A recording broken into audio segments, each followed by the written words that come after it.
Hi friends, வணக்கம். Welcome to Sri creations world. SSN college of engineering. இந்த பேரை கேட்ட உடனே உங்களுக்கு எல்லாருக்குமே இது ஒரு ட்ரீம் காலேஜாக கூட இருக்கலாம். தமிழ்நாட்டில் அண்ணா யூனிவர்சிட்டியின் கீழ் இயங்கக்கூடிய மிகச்சிறந்த பொறியியல் கல்லூரிகளில், அதுலேயும் தனியார் பொறியியல் கல்லூரிகளில் இது முதலிடத்தில் இருக்குது. முதல்ல நம்ம இந்த எஸ்எஸ்என் காலேஜ் ஆஃப் இன்ஜினியரிங், அதாவது Sivasubramaniya Nadar college of engineering, சென்னையில் உள்ள இந்த கல்லூரியை பற்றின ஒரு இன்ட்ரோவை பார்த்துடலாம். பொறியியல் கல்லூரிகளில் நீங்கள் இப்போ அட்மிஷனுக்காக பார்க்குறீங்க, தமிழ்நாட்டில் உள்ள பொறியியல் கல்லூரிகளில் நீங்கள் இடம் தேடுறீங்க அப்படின்னா இந்த காலேஜ் பற்றின அறிமுகம் உங்களுக்கு ஒரு பயனுள்ளதாக இருக்கும். மிகச்சிறந்த பொறியியல் கல்லூரிகளில், அதுலேயும் ப்ரைவேட் இன்ஜினியரிங் காலேஜ், அதில் நம்பர் 1 அப்படின்னு பார்த்தீங்க அப்படின்னா இந்த எஸ்எஸ்என் காலேஜ் தான் இடம் பிடிக்கும். இது பார்த்திங்க அப்படின்னா 1 அல்லது 2 ஆண்டுகள் எல்லாம் கிடையாது. இது ஆரம்பிக்கப்பட்ட நாள் முதலே, அதாவது 1996 முன்னணி வாய்ந்த ஒரு கல்வி நிறுவனமாக பார்க்கப்படுது.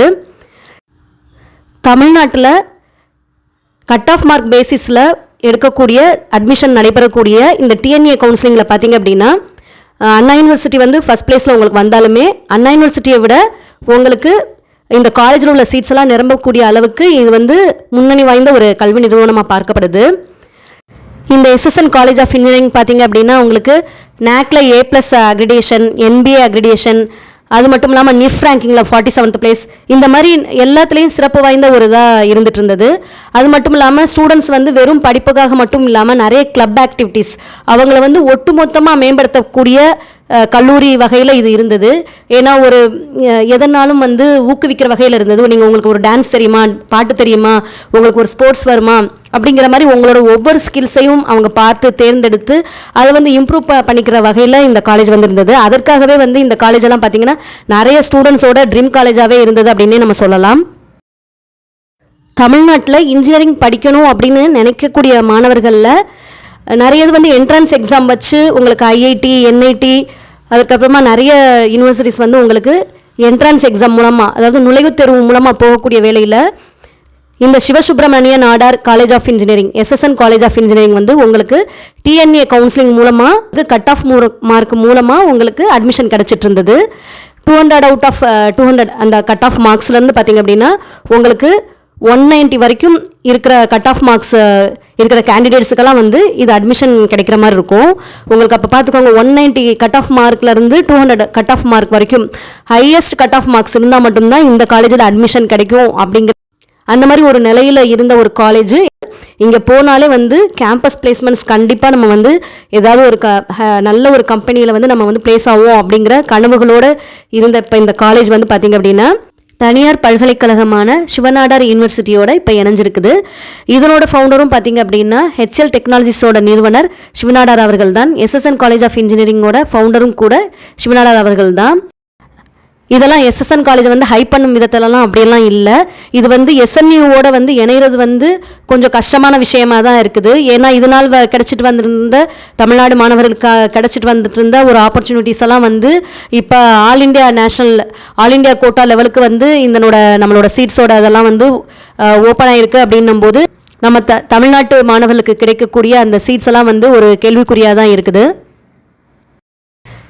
இந்த எஸ்எஸ்என் காலேஜ் ஆஃப் இன்ஜினியரிங் ஏற்கனவே இயங்கிக் கொண்டிருந்த, அதாவது சென்னையில் OMR கேம்பஸ்லேயே தான் உங்களுக்கு சிவநாடார் யூனிவர்சிட்டியும் இயங்கிக் கொண்டிருக்கிறது.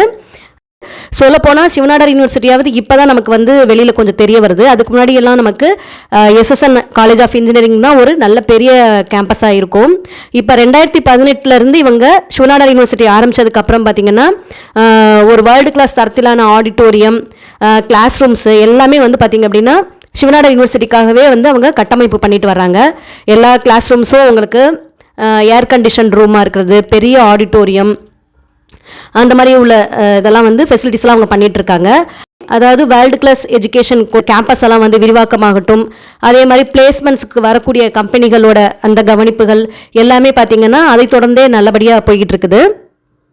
அது மட்டும் இல்லாமல் பார்த்திங்க அப்படின்னா உங்களுக்கு காலேஜ் பஸ்ஸும் டிரான்ஸ்போர்ட்டேஷனும் பார்த்திங்க அப்படின்னா உங்களுக்கு எஸ்எஸ்என் காலேஜ் ஆஃப் இன்ஜினியரிங்குரிய அந்த ஸ்டூடெண்ட்ஸுமே சிவநாடார் யூனிவர்சிட்டி அப்படின்னு இருக்கக்கூடிய அந்த காலேஜ் பஸ்ஸில் தான் அவங்க பயணம் பண்ணிகிட்டு இருந்தாங்க. ஸோ இதிலேருந்து நமக்கு அவங்க ஏற்கனவே ஒரு பிளான்டு அந்த ஒரு இதில் தான் இருந்திருக்காங்க. அதை வந்து அவங்களும் வந்து சொல்லியிருக்காங்க.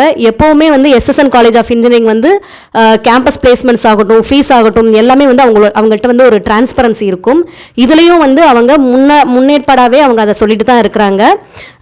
எஸ்எஸ்என் காலேஜ் ஆஃப் இன்ஜினியரிங் வந்து இதோட இணைக்க போகிறதா கிட்டத்தட்ட 1 வருட காலமாகவே அந்த பேச்சும் இருந்துக்கிட்டு இருக்குது. அதற்கான பேப்பர்ஸும் வந்து அவங்க அண்ணா யூனிவர்சிட்டியில் சப்மிட் பண்ணி இப்போ வந்து அவங்க அஃபிஷியலாக அண்ணா யூனிவர்சிட்டிலேருந்து விலகிறதா அவங்க சொல்லியிருக்காங்க. அதே மாதிரி இந்த சிவநாடார் யூனிவர்சிட்டியோட இணைகிறதுக்கான அவங்க தொலைநோக்கு பார்வையும் அவங்க கிட்ட இருக்குது. எஸ்எஸ்என் காலேஜ் ஆஃப் இன்ஜினியரிங்கில் ஏற்கனவே கடந்த கால ஆண்டுகளில் வந்து சேர்க்கை நடைபெற்று படித்து கொண்டிருக்கும் மாணவர்கள் வந்து எந்த ஒரு பாதிப்பும் இல்லாமல் அவங்க 4 ஆண்டுகள் அதே கல்லூரியில் நல்லபடியாக சிறப்பாக முடித்து வெளிவரதற்கான எல்லா ஏற்பாடுகளும் இருக்குது. இந்த 4 ஆண்டுகள் நல்லபடியாக முடித்ததுக்கப்புறம் அண்ணா யூனிவர்சிட்டியின் கீழ் வந்து அவங்க பொறியியல் பட்டம் பெற்று வெளிவருவாங்க. இந்த சிவநாடார் யூனிவர்சிட்டி 1994 டெல்லியில் தான் முதல்ல தொடங்கினாங்க. இது ஆரம்பிக்கப்பட்ட நாள்லேருந்தே பார்த்திங்க அப்படின்னா இப்போல்லாம் டெல்லி வளாகத்தில் உள்ள அங்கே உள்ள கோர்சஸ்க்கு நடைபெறக்கூடிய இந்த சிவநாடார் யூனிவர்சிட்டியில் நடைபெறக்கூடிய கோர்சஸ்க்கெலாம் பார்த்திங்கன்னா நல்ல ஒரு வரவேற்பு இருக்குது. அதை தொடர்ந்து தான் இவங்க வந்து சென்னையிலையும் இந்த சிவநாடார் யூனிவர்சிட்டி வந்து ஆரம்பித்தாங்க. அதாவது சென்னையில் 2018 ஆரம்பிச்சிருக்காங்க இந்த சிவநாடார் யூனிவர்சிட்டி. அதன் கீழ் வந்து இப்போ எஸ்எஸ்என் ஸ்கூல் ஆஃப் இன்ஜினியரிங் அப்படிங்கிற பேரில் இனிமேல் வந்து தொடர்ந்து இந்த காலேஜ் வந்து ரன் ஆகும். சென்னை வளாகத்துலேயும் பார்த்திங்க அப்படின்னா இப்போ உள்ள தொழில்நுட்பத்துக்கு ஏற்ப உள்ள கல்வித்துறைகளெல்லாம் வந்து ஏற்படுத்தி அதுவும் வந்து சிறப்பாக முன்னெடுத்து நடத்தி வந்துட்டுருக்காங்க. அது மட்டும் இல்லாமல் காமர்ஸ், லா, அதுக்கப்புறம் ஹியூமனிட்டிஸ் அந்த மாதிரி படிப்புகளும் உங்களுக்கு வந்து இதில் இருக்குது. சிவநாடார் யூனிவர்சிட்டியின் கீழ் வரக்கூடிய எஸ்எஸ்என் ஸ்கூல் ஆஃப் இன்ஜினியரிங்கில் இன்ஜினியரிங் தொழில்நுட்பம்லாம் படிக்கணும் அப்படின்னா இதற்கான ஒரு என்ட்ரன்ஸ் எக்ஸாம் எழுதணும். இது வந்து SNUCEEன்னு சொல்லப்படுது. Shiv Nadar university Chennai entrance examination அப்படிங்கிற நேமில் அவங்க கொடுத்துருக்காங்க.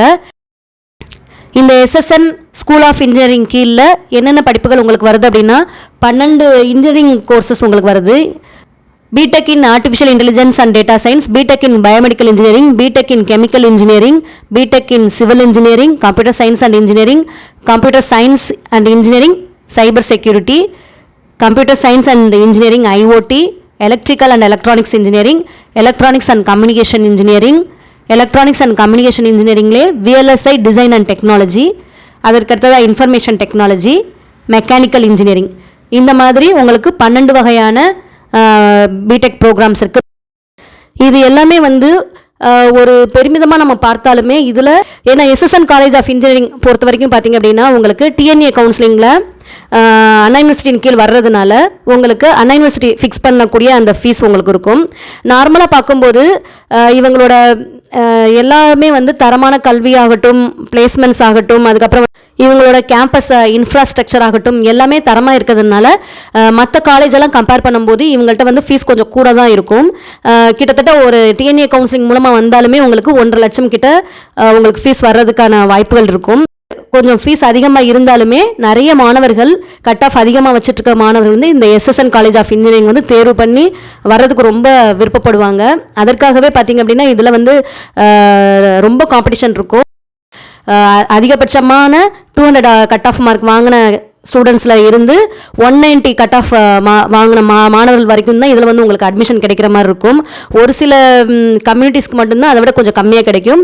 மற்றபடி கம்ப்யூட்டர் சயின்ஸில் தொடங்கி civil engineering, biomedical engineering, mechanical engineering எல்லாத்துக்கும் பார்த்திங்க அப்படின்னா 190 கட் ஆஃப்குள்ளேயுமே வந்து இந்த காலேஜோட சீட்ஸ் வந்து ஃபில் ஆகிடும். அதுலேயும் உங்களுக்கு 2025 பார்த்திங்க அப்படின்னா ரொம்ப அதிகமான ஒரு போட்டி இருந்தது அப்படின்னே சொல்லலாம். அப்படியெல்லாம் இருந்துகிட்டு இருந்த இந்த காலேஜ் பார்த்திங்கன்னா இப்போ சிவநாடார் யூனிவர்சிட்டியில் இணையும் போது இதனோட டியூஷன் ஃபீயே பார்த்திங்கன்னா இதில் உங்களுக்கு இந்திய மாணவர்களுக்கான ஒரு தனி ஃபீஸ், அதுக்கப்புறம் என்ஆர்ஐ, அது போக உங்களுக்கு ஃபாரின் நேஷ்னல், என்ஆர்ஐயும் இல்லாமல் இந்தியன் நேஷ்னலும் இல்லாமல் உள்ளவங்களுக்கு ஒரு வகையான ஃபீஸ், அந்த மாதிரி வந்து ஒரு 3 ஃபீஸ் ஸ்ட்ரக்சரில் வந்து உங்களுக்கு இதில் வருது. இதில் நம்ம வந்து இந்தியன் நேஷ்னல் அந்த கேட்டகரியில் பார்த்தோம் அப்படின்னா இந்த ஆர்டிஃபிஷியல் இன்டெலிஜென்ஸ், கம்ப்யூட்டர் சயின்ஸ் இந்த மாதிரியான படிப்புகளுக்கு வந்து உங்களுக்கு 3 லட்சம் ரூபாய் வந்து டியூஷன் ஃபீயாக உங்களுக்கு வரும். இதில் ஒரு 4 கோர்ஸுக்கு மட்டும் உங்களுக்கு இன்ஜினியரிங் சார்ந்த படிப்புகளுக்கு ஒரு 3 லட்சம் வருது. அது என்னென்ன கோர்ஸ் அப்படின்னு பார்த்தீங்கன்னா biomedical engineering, chemical engineering, civil engineering, mechanical engineering. இந்த 4 இன்ஜினியரிங் படிப்புகளுக்கும் உங்களுக்கு 3 லட்சம் அந்த மாதிரி ஃபீஸ் வரும் இந்தியன் நேஷனலுக்கு. இது என்ஆர்ஐயாக இருந்தால் உங்களுக்கு 4.5 லட்சம் வரும். ஃபாரின் நேஷனல் இருந்தால் 6 லட்சம் அந்த மாதிரி உங்களுக்கு இதில் ஃபீஸ் வருது. மற்ற எல்லா கோர்ஸுக்கும் பார்த்திங்க அப்படின்னா 3 லட்சம் வருது. இந்த வீடியோவில் நம்ம இன்ஜினியரிங் படிப்புகளுக்கானது மட்டும்தான் நம்ம பார்த்துட்ருக்கோம். அதற்கு அடுத்ததாக இந்த சிவநாடா யூனிவர்சிட்டியோடைய இணைந்த மற்ற படிப்புகள் பார்த்திங்க அப்படின்னா school of commerce and management, science and humanities, அதுக்கப்புறம் லா, இதெல்லாம் பார்த்திங்க அப்படின்னா நம்ம இன்னொரு வீடியோவில் நம்ம தனியாக பார்க்கலாம். இப்போ வந்து இன்ஜினியரிங் சார்ந்த படிப்புகள் அப்படின்னு பார்க்கும்போது உங்களுக்கு இந்த மாதிரி ஃபீஸ் ஸ்ட்ரக்சர் வருது. இந்த SNUCEE அதுக்கு அப்ளை பண்ணுறதுக்கான அப்ளிகேஷன் ஃபீ 1500 ரூபா சொல்லியிருக்காங்க. இது ஒன் டைமாக கட்டணும். அதுக்கப்புறம் இது நான் ரீஃபண்டபிள். எந்த காரணத்து கொண்டும் இது வந்து திருப்பி கொடுக்க மாட்டாங்க. இந்த சிவநாடார் யூனிவர்சிட்டியின் கீழ் இயங்கக்கூடிய SSN ஸ்கூல் ஆஃப் இன்ஜினியரிங்கில் நீங்கள் இன்ஜினியரிங் படிக்கணும் அப்படின்னா இந்த SNUCEE அப்படிங்கிற என்ட்ரன்ஸ் எக்ஸாம் மட்டும் இல்லாமல் வேறு எலிஜிபிலிட்டி என்னென்ன இருக்கணும் அப்படின்னு பார்த்தீங்க அப்படின்னா இதில் நீங்கள் 12th ஸ்டாண்டர்ட் படிச்சிருந்துருக்கணும். எந்தெந்த ஸ்ட்ரீமில் அப்படின்னா மேக்ஸு, ஃபிசிக்ஸ், கெமிஸ்ட்ரி இந்த 3 சப்ஜெக்ட்டும் நீங்கள் 12th நீங்கள் படிச்சிருந்துருக்கணும். பிடெக் ப்ரோக்ராம்ஸ்க்கு நீங்கள் எலிஜிபிள் ஆகிறதுக்கு. அது மட்டும் இல்லாமல் நீங்கள் 12th ஸ்டாண்டர்டில் 75% மார்க் வந்து நீங்கள் எடுத்திருந்துருக்கணும். 10th 60% ஆஃப் மார்க்ஸ் எடுத்திருந்துருக்கணும். ஸோ இந்த மாதிரி வந்து எலிஜிபிலிட்டி கிரைட்டீரியா இருக்குது. 10th வந்து 60% எடுத்திருந்து 12th உங்களுக்கு 75% மினிமம் அது எடுத்திருந்தால் மட்டும்தான் நீங்கள் இந்த என்ட்ரன்ஸ் எக்ஸாமுக்கே நீங்கள் அனுமதிக்கப்படுவீங்க. இதுதான் அவங்களோட ஃபஸ்ட் எலிஜிபிலிட்டி. அதுக்கப்புறமா நீங்கள் இந்த காமன் இந்த SNUவோட சென்னை என்ட்ரன்ஸ் எக்ஸாமினேஷன் SNUCEE இந்த என்ட்ரன்ஸ் எக்ஸாமில் நீங்கள் பார்ட்டிசிபேட் பண்ணி அந்த இதுலேயும் நீங்கள் ஸ்கோர் பண்ணணும். இன்னொரு வே ஆஃப் அட்மிஷன் வந்து JEE மெயின்ஸ் எழுதி நீங்கள் வர்ற ஸ்கோர் வச்சும் நீங்கள் போகலாம். மினிமம் 90% மார்க் JEE மெயின்ஸில் வாங்கியிருந்தீங்க அப்படின்னா நீங்கள் டைரெக்டாக இன்டர்வியூ அட்டன் பண்ணி SNUவில் வந்து நீங்கள் அட்மிஷன் போட்டுக்கலாம். இந்த JEE ஸ்கோர் வச்சு போகிறது வந்து மினிமம் நம்பர் ஆஃப் சீட்ஸ் தான் அலாட் பண்ணியிருக்காங்க. அப்படிங்கிறதுனால 90% மினிமம் 90% அப்படின்னு சொல்லியிருக்கிறதுனால நிறைய கேண்டிடேட்ஸ் வந்து இதன் மூலமாக அப்ளை பண்ணுறதுக்கான வாய்ப்புகள் இருக்குது. அதனாலேயே அவங்க வந்து ஒரு இன்ஸ்ட்ரக்ஷன்ஸ் கொடுத்துருக்காங்க. நீங்கள் வந்து SNUCEE அந்த என்ட்ரன்ஸ் எக்ஸாம் எழுதியே நீங்கள் வந்து அப்ளை பண்ணி வச்சு அதன் எழுதியே கூட நீங்கள் அட்மிஷன் கொடுக்க பாருங்கள் அப்படின்னு சொல்லியிருக்காங்க. இது எல்லாம் பார்த்தீங்க அப்படின்னா உங்களுக்கு ஆல் இண்டியா கோட்டாவில் வரும். இந்தியன் நேஷனல்ஸ் எல்லாருமே வந்து இதில் பங்கு பெறுவாங்க, இதில் போட்டிடுவாங்க. ஸோ உங்களுக்கு இது வந்து ஆல் இண்டியா கோட்டாவில் தான் உங்களுக்கு அட்மிஷன் நடைபெறும். மற்றபடி கம்யூனிட்டி ரிசர்வேஷன் பேஸ்டோ இல்லை தமிழ்நாடு கோட்டா பேஸ்டோ இதில் வந்து அட்மிஷன் நடைபெறாது. ஸோ ஆல் இண்டியா கோட்டா உங்களுக்கு இந்தியன் நேஷனல்ஸ் எல்லாருமே வந்து இதில் நீங்கள் வந்து காம்படிஷனில் வந்து பார்ட்டிசிபேட் பண்ணுற மாதிரி இருக்கும். இதில் பார்த்தீங்கன்னா இந்த SNUCEE அப்படிங்கிற என்ட்ரன்ஸ் எக்ஸாம் வந்து உங்களுக்கு 6 ஃபேஸில் நடைபெறுது. 6 நாட்களில் உங்களுக்கு இது வந்து பிரித்து நடைபெறும். எக்ஸாம் டேட்ஸும் உங்களுக்கு வந்து அவங்க 6 ஃபேஸில் நடக்கக்கூடிய எக்ஸாம் டேட்ஸும் உங்களுக்கு வந்து கொடுத்துருக்காங்க. Chennai campus, Chennai off campus அந்த மாதிரி கொடுத்துருந்துருக்காங்க. இந்த சிவநாடார் யூனிவர்சிட்டியில் UG ப்ரோக்ராம்ஸ், PG ப்ரோக்ராம்ஸ், அதுக்கப்புறம் PhD programs, MBA, BA LLB அந்த மாதிரி ப்ரோக்ராம்ஸ்லாம் நிறைய இருக்குது. இதில் இப்போ SNUவோட CEEக்கான ரிஜிஸ்ட்ரேஷன்ஸ் இப்போ ஓப்பன் ஆகிட்டு இருக்குது. என்ட்ரன்ஸ் எக்ஸாமுக்கான ரிஜிஸ்ட்ரேஷன் ப்ராசஸ் அதெல்லாம் வந்து இப்போ ஓப்பன் ஆகிட்டு இருக்குது. நீங்கள் அதில் அப்ளை பண்ணி வச்சுக்கலாம். அதுக்கடுத்ததாக பார்த்தீங்கன்னா இது இந்த என்ட்ரன்ஸ் எக்ஸாமும் பார்த்தீங்கன்னா 6 ஃபேஸாக நமக்கு நடைபெறுது. இதில் SNUCEE நடக்கக்கூடிய ஃபேஸஸ், அதுக்கப்புறம் வந்து எங்கெங்கே நடக்குது எல்லா டேட்ஸும் உங்களுக்கு கொடுத்துருக்காங்க. இப்போ இந்த SNUக்கான அட்மிஷன்ஸ் எல்லாமே உங்களுக்கு என்ட்ரன்ஸ் எக்ஸாம் வச்சு தான் எடுத்துகிட்ருக்காங்க. லாஸ்ட் இயர் அதுக்கு முன்னாடியெல்லாம் SSNல எப்படி மெரிட் மேனேஜ்மெண்ட் கோட்டாவுக்கு ஒரு ஆப்டிடியூட் டெஸ்ட்டு, அதுக்கப்புறமா இன்டர்வியூ சேர்ந்து எப்படி என்ட்ரன்ஸ் எக்ஸாம் மாதிரி வச்சாங்களோ அதே மாதிரி தான் இந்த SNUக்கும் ஃபாலோ பண்ணுறாங்க. ஸோ நீங்கள் இந்த SSNக்குரிய அந்த ஆப்டிடியூட் நான் ஆல்ரெடி வீடியோஸ் போட்டிருக்கேன். அதை நீங்கள் ஃபாலோ பண்ணாலே இந்த SNUக்குரிய என்ட்ரன்ஸ் எக்ஸாம் வந்து சூப்பராக நீங்கள் ப்ரிப்பேர் பண்ணலாம், நல்லா அட்டன் பண்ணலாம். ஸோ அதனோட வீடியோ லிங்க்ஸும் நான் உங்களுக்கு கொடுக்குறேன். SSN ஆப்டிடியூட் அப்படின்னு நான் டைட்டில் கொடுத்துருப்பேன். SNUCEE சென்னைக்குரிய என்ட்ரன்ஸ் எக்ஸாம் வந்து ஸ்லாட் புக்கிங் இப்போ ஓப்பன் ஆகி போயிட்டுருக்குது. நீங்கள் சிவநாடார் யூனிவர்சிட்டி சென்னை அந்த வெப்சைட் நீங்கள் போய் பார்த்தீங்க அப்படின்னா உங்களுக்கு ஸ்லாட் புக்கிங் பண்ணுறக்கூடிய எல்லா இன்ஸ்ட்ரக்ஷன்ஸும் அதில் கொடுத்துருக்காங்க. ஸோ நீங்கள் SNUக்குரிய வெப்சைட் ஃபாலோ பண்ணுங்கள். அவங்க எல்லா டீட்டெயில்ஸும் வந்து அவங்க வெப்சைட்டில் அப்டேட் பண்ணிகிட்டே இருக்கிறாங்க. எக்ஸாமோட கொஸ்டின் பேப்பர் பேட்டர்னும் உங்களுக்கு அதில் கொடுத்துருக்காங்க. ஸோ அதை நீங்கள் செக் பண்ணிட்டு போனீங்கன்னா இன்னும் கான்ஃபிடென்ட்டாக நீங்கள் அட்டன் பண்ண முடியும். ஸ்போர்ட்ஸ் கோட்டா, அப்புறம் எக்கனாமிக்கலி வீக்கராக உள்ள குழந்தைகள், அதாவது கிராமப்புறங்கள்லேருந்து வந்து நல்ல ஒரு கட் ஆஃப் உள்ள குழந்தைகள், அந்த மாதிரி படிக்கும் மாணவர்களுக்கெல்லாம் பார்த்திங்கன்னா இவங்க இலவச கல்வியை கொடுத்துட்டு இருந்தாங்க. அதே மாதிரி தாய் தந்தையர் இல்லாத மாணவர்கள், அது போக வேறு ஏதாவது சாதனை படைத்து அவங்களோட சாதனை நிரூபிச்சிருந்தாங்க அப்படின்னா, ஏதாவது ஒரு ஸ்கில் பேஸ்டில் அவங்க வந்து திறம்பட இருந்தாங்க அப்படின்னா, அவங்களுக்குமே ஃப்ரீ எஜுகேஷன், அதுக்கப்புறம் ஸ்காலர்ஷிப்ஸ் எல்லாம் கொடுத்து அவங்க வந்து அதை வந்து ஊக்குவிச்சிட்டு இருந்தாங்க. ஸோ இதெல்லாம் வந்து இனி இந்த சிவநாடார் யூனிவர்சிட்டியில் இணைந்ததுக்கப்புறம் வந்து எப்படி இருக்கும் அப்படிங்கிறத இனிமேல் தான் நமக்கு தெரியும். அவங்க வந்து மற்ற சமூகத்துக்கு செய்யக்கூடிய தொண்டுகள்லாம் பார்த்திங்கன்னா சிவநாடார் ஃபவுண்டேஷன் ட்ரஸ்ட் மூலமாக நிறைய இது செஞ்சு வந்துட்டுருக்காங்க. ஸோ அதன் அடிப்படையில் வந்து வேறு ஏதாவது வந்து இந்த தனியார் பல்கலைக்கழகத்தில் இந்த எஸ்எஸ்என் காலேஜ் ஆஃப் இன்ஜினியரிங் வந்து இப்போ எஸ்எஸ்என் ஸ்கூல் ஆஃப் இன்ஜினியரிங் அப்படின்னு மாறி இணைந்ததுக்கப்புறம் வந்து வேறு ஏதாவது ஸ்காலர்ஷிப் இல்லை ஃப்ரீ எஜுகேஷன் ஏதாவது பண்ணுறாங்களா அப்படிங்கிறத வந்து இனிமேல் தான் நம்ம வந்து தெரிஞ்சுக்க முடியும். இந்த வீடியோ உங்களுக்கு யூஸ்ஃபுல்லாக இருந்திருக்கும் அப்படின்னு நினைக்கிறேன். இந்த வீடியோ பிடிச்சிருந்ததுன்னா லைக் பண்ணுங்கள், ஷேர் பண்ணுங்கள் அண்ட் மறக்காமல் சப்ஸ்கிரைப் பண்ணுங்கள். தேங்க்யூ.